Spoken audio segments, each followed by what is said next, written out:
something that destabilizes you as a person. Trauma is something that makes you lose your normal operations. That is the balance of homeostasis. But now, when would you say that I'm traumatized? To be traumatized, or rather to be under trauma, or rather to experience trauma, does not really require you to go through an intense situation. So let's say, for example, children. Most of the times when I talk to my clients, they say, my childhood was beautiful. My childhood was just a normal childhood. I never went through any kind of trauma. But let me remind you that a trauma is a situation when you felt helpless. So as a child, maybe there was a particular time you needed something, or your parent went through your diary. That was a trauma. Your parent did not give you something that you really wanted so badly. That was a trauma. So a trauma is something as small as when you're not able to defend yourself as a person. That is trauma. When you are helpless, that is trauma. So when we grow with this trauma, when we grow with these things, we tend to exude them in different ways. Today you walk around town and you step on someone accidentally, and the next thing you know, the health abuses on you. Remember, it was accidental. This person is not abusing you because you stepped on them at that particular time. This person is abusing you because of the problems and because of the unexpressed feelings they've had from back. So the only thing they needed is a trigger. You step on them, and then they find a way of exploding. So as a parent, how do you pass trauma to your children? How do you pass the pain that you have in your heart to your children? This is how we do it. Remember, we are all brought up by our parents from different backgrounds and different upbringings. So as a parent, now you as a person, you are brought up by a parent who was also brought up by a parent who also had issues that were unresolved. So by the virtue of you being brought up, before a child is brought up into this world, of course they're carried into the wombs.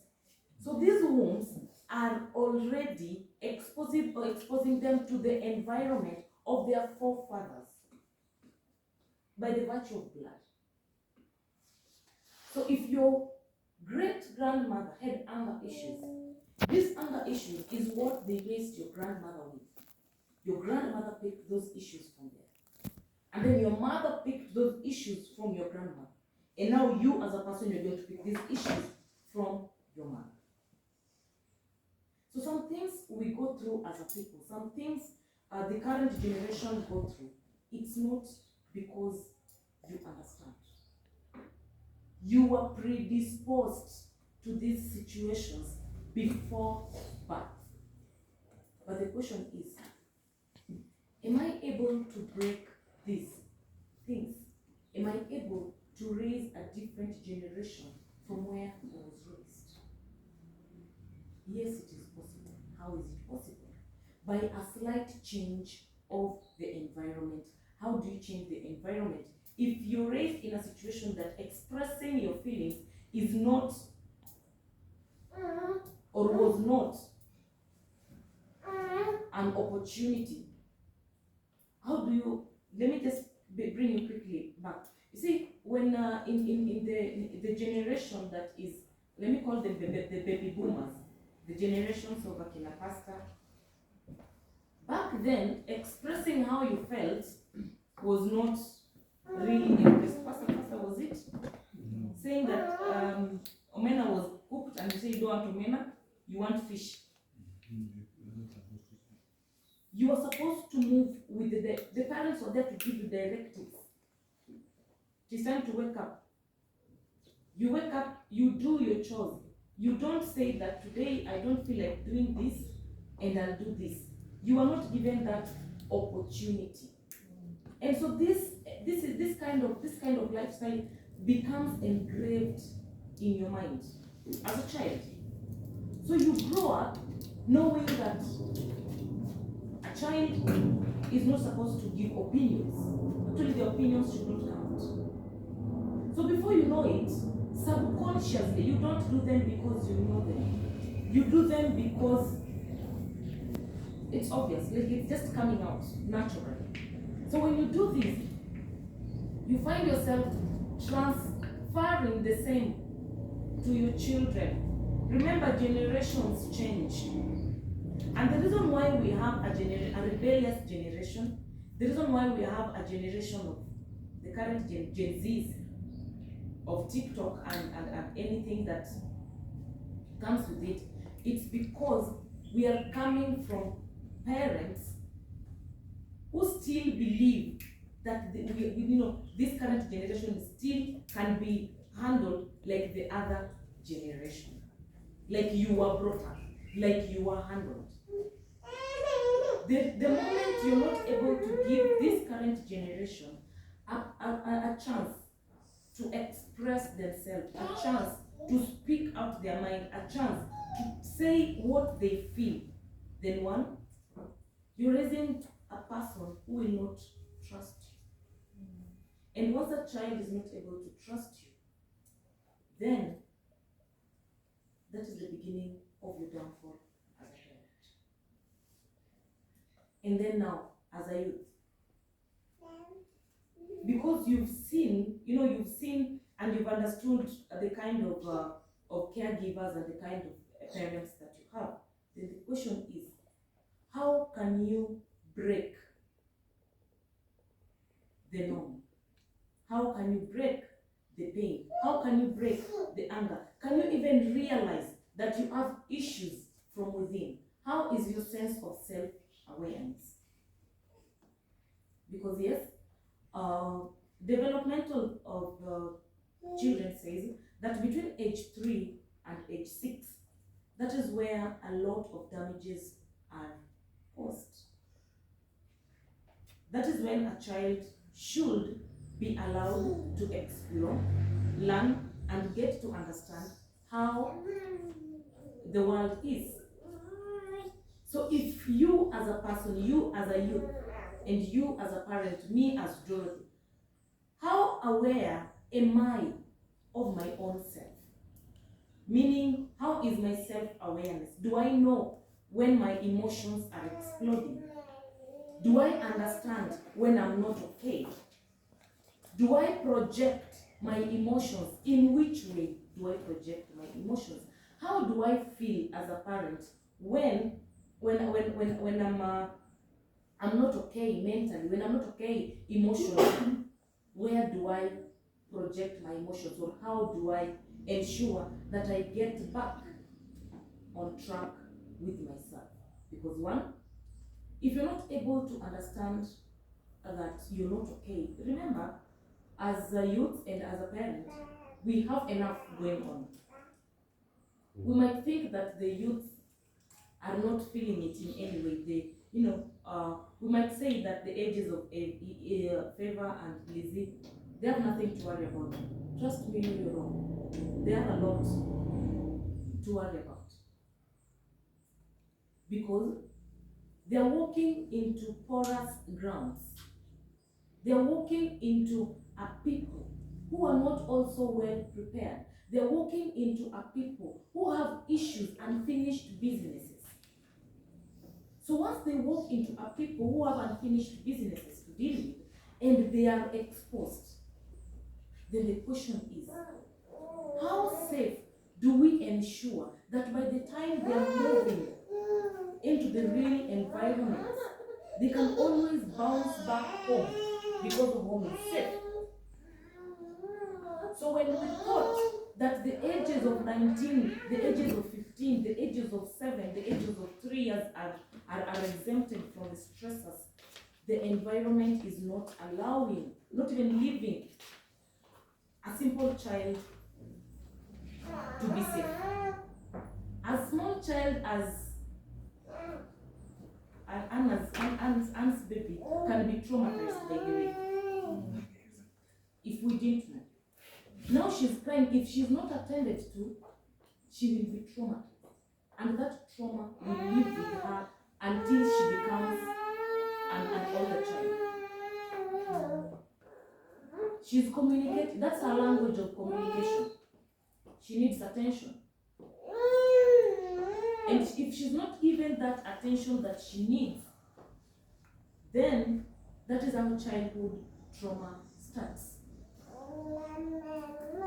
As parents, we are going through a lot. The economy is on the other side of the river, and we are on this other side of the river. So sometimes you can get overwhelmed.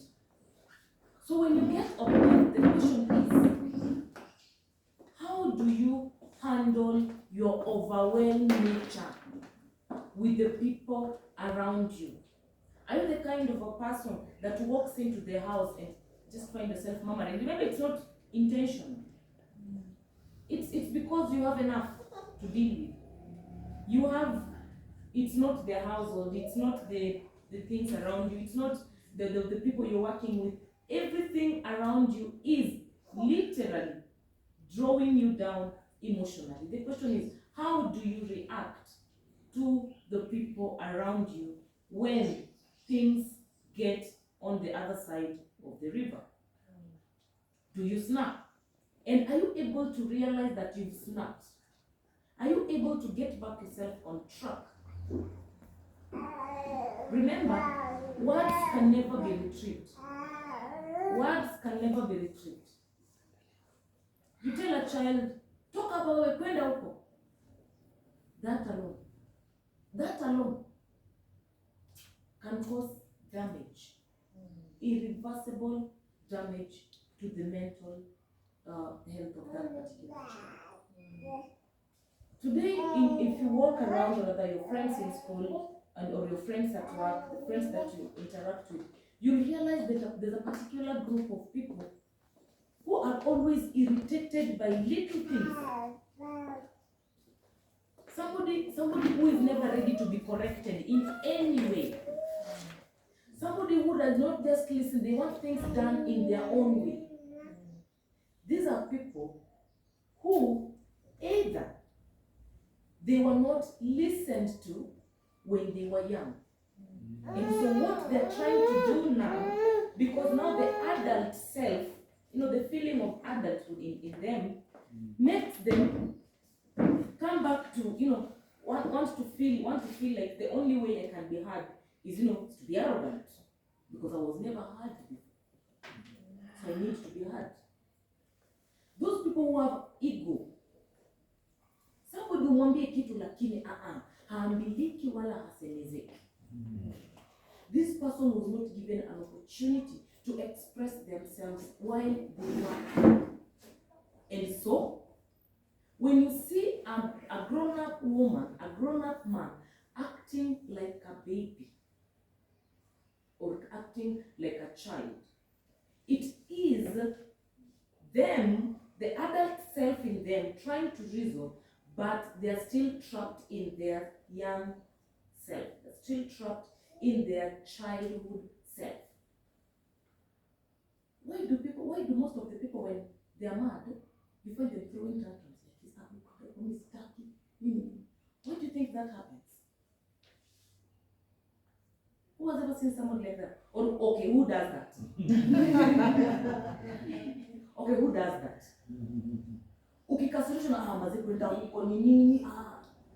Now, the aspect of you doing this, that is your child, you, the younger you, acting. The younger you not feeling that they are, acknowledged. The younger you. So when we talk of, people call it midlife crisis.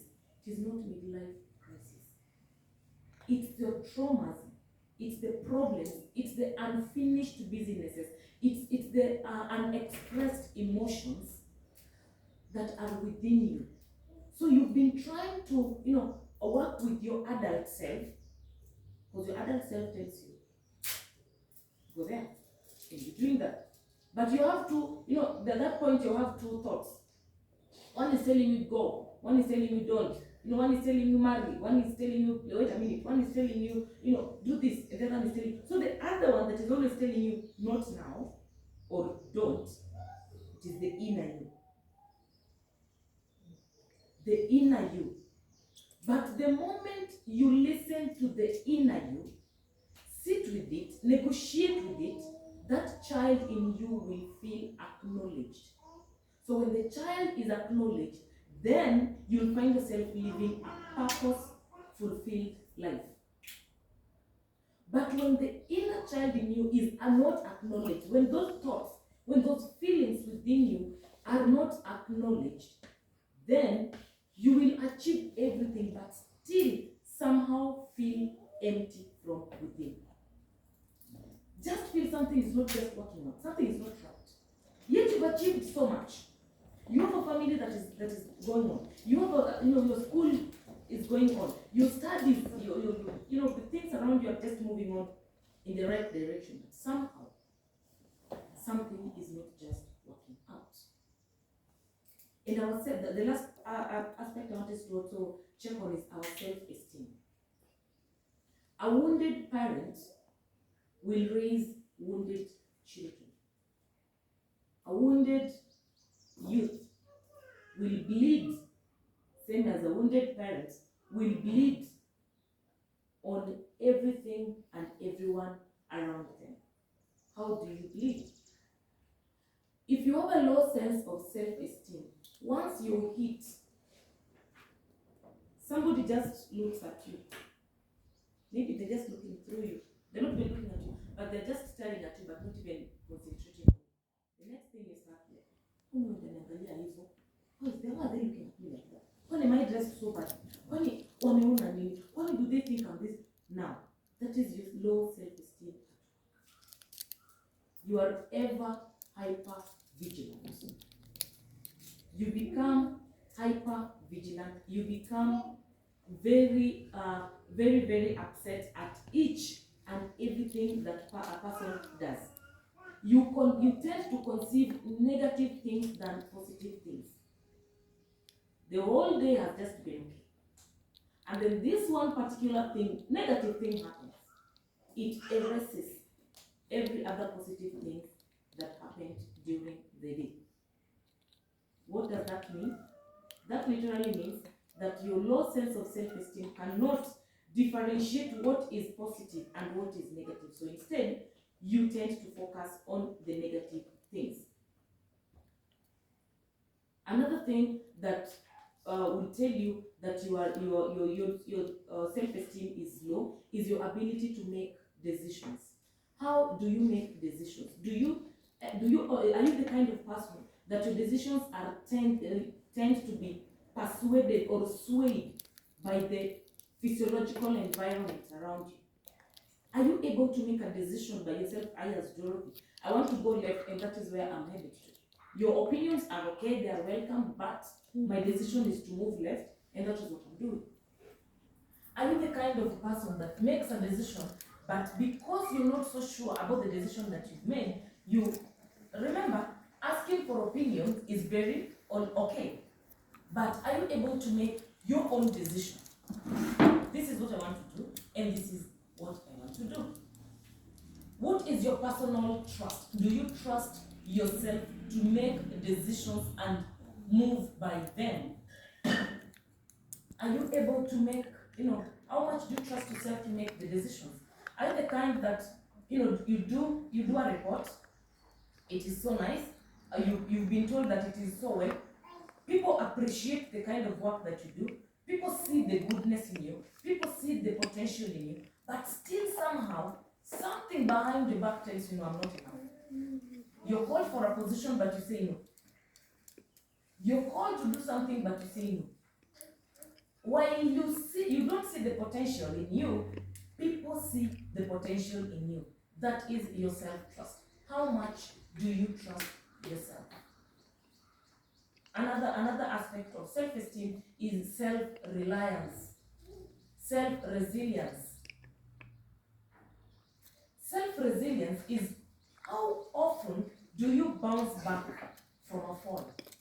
Are you the kind of a person that falls down and stays there? Then start wallowing in pain, wallowing in pity party. Oh, now you see, mimi hata niko hivi because hivi. Or are you the kind that finds yourself in a trouble, finds yourself in a situation, try to pick, it does not literally mean that you have to pick up yourself almost immediately. How about, kama mzee Kobe, pick up yourself so slowly while sitting in the pain, while feeling the pain, until you get up, you dust yourself, and you move forward. Your heart. Okay. How are you going to move out of the hard situation? Or do you want to stay there? Oh, my husband left. No, you see, we cannot even eat because my husband has left. Now we are very hungry. We can't even dress. Now my boyfriend left me, and now I can't even breathe well. No. The question is, yes, it's gone. But are you able to pick up yourself in Namze Kobe way, pole, because again, you have to sit in that pain, feel that pain, go through that pain, and rise above that pain. How often can you rise above that pain? Or for those that are in college, or you see, I was friends with so-and-so, he has gone to be friends with so-and-so, now I'm alone here. Or you tried to fit in a community that you so know that you don't want it. Deep down in your heart, you don't want that community. But because you want to feel that you belong, because you want to feel that you can also be in a community, that is a pseudo self. You'll be operating on a pseudo self until you decide to be who you are, until you decide to understand who you are, until you have stands and standards as a person. Only then will you be operating on authentic self. Don't be a philanthropic. Don't look for love. You're giving love, you're giving people things to receive love, to receive accolades, for you to feel like, for them to help you raise your self-esteem by telling you, oh wow, Aki, thanks. Aki, when you told me, Aki, that one does not raise your self-esteem in any way. Helping the whole village, helping everyone. Everybody comes, hey, please, oh, thank you so much, you're very good. Aki, God bless you. That does not raise your self-esteem in any way. Achieving so much does not raise your self-esteem. You are operating on pseudo-self. You're operating on somebody's self, your other self, the other person.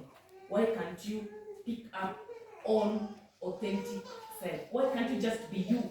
In a world where there's a lot of pseudo people, move into social media, those are pseudos.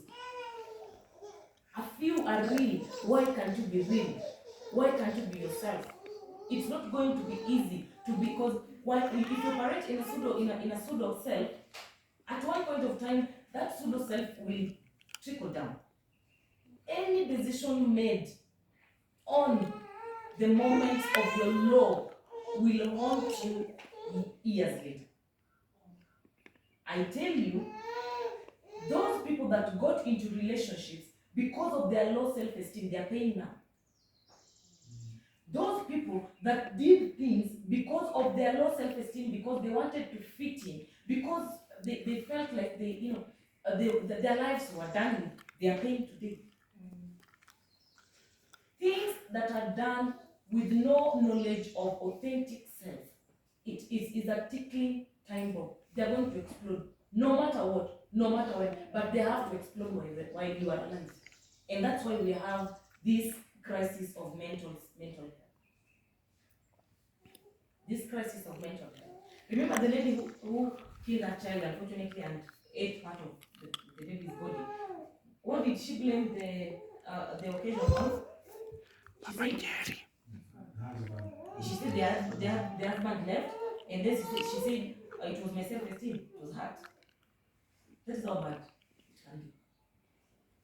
When you become so blank, when you do not understand who you are, when you do not understand what do you stand for as a person. Before pastor is a pastor, he is Charles. And he has to understand that. Before Favor is a daughter, she has to understand she's Favor. Before Lizzie is a daughter, she has to understand I'm Lizzie. What grounds are you operating on as a person? Do you understand yourself? Are you able to live with people around you uprightly and happily? Or are you covering for something and showing them the picture that you want them to receive?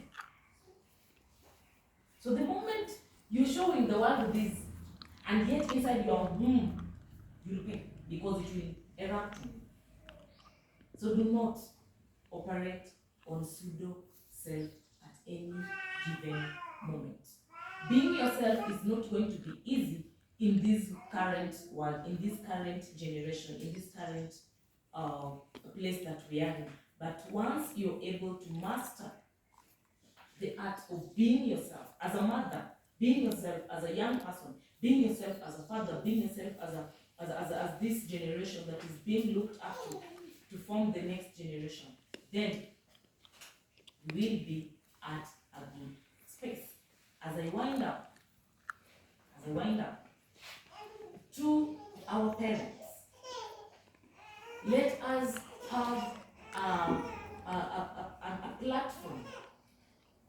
If you're dealing with something that you've never opened up before, let us table this to our children so that they're able to understand what you're going to, the rejection you're receiving outside there does not belong to you. The bad mouthing, the body shaming, the things, the bitterness, that anger explosion you're experiencing, it didn't start from you. You see, when I was growing up, my grandmother opened a Pandora box of a conversation.